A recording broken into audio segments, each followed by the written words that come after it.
Good afternoon, Ms. Joga. Thank you for coming in. Can you tell us a little bit about your experience, what you teach, and where you came from originally before settling here at Freedom High School? Yeah, I teach math, so I teach functions and geometry.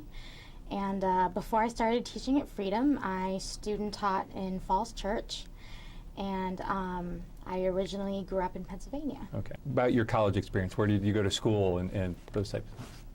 Yeah, the first college I went to was in Pennsylvania, so that was in Millersville, which is out in Lancaster, in the middle of nowhere.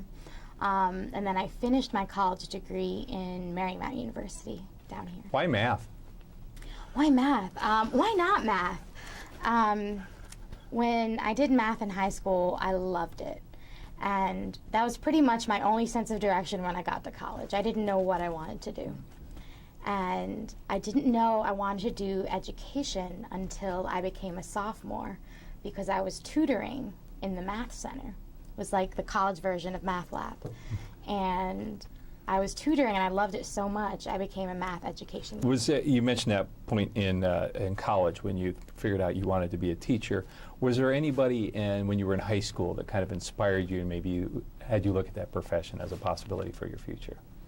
Yeah, I actually volunteered at a daycare center with my mom, and I worked with 5-year-olds. And if you have a sibling who's 5, you know that they're very hyper, running around all the time. And I loved working with them. And, you know, all we did was teach them numbers, colors, and shapes.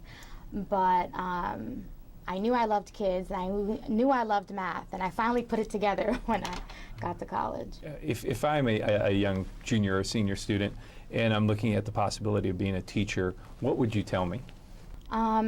If you're interested in being a teacher, I would say it doesn't matter what subject you're into. There is an education spot for it. If you're into math, if you're into music, if you're into art, there's someone that wants to learn that.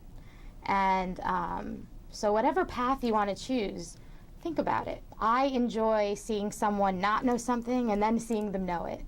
And you might enjoy that too. So just think about any interest you have could be applied to teaching. You just might not know it yet. Okay. What's some of the things that you get out of being a teacher? Most of the time, it's just the joy on kids' faces. If I could put a GoPro camera, you know, so while I teach, it's just that when a student's face lights up, it really does. Your face lights up when, you know, you learn something. And those are the little moments I enjoy every day. Okay. Well, thank you for your time. All right, you're welcome.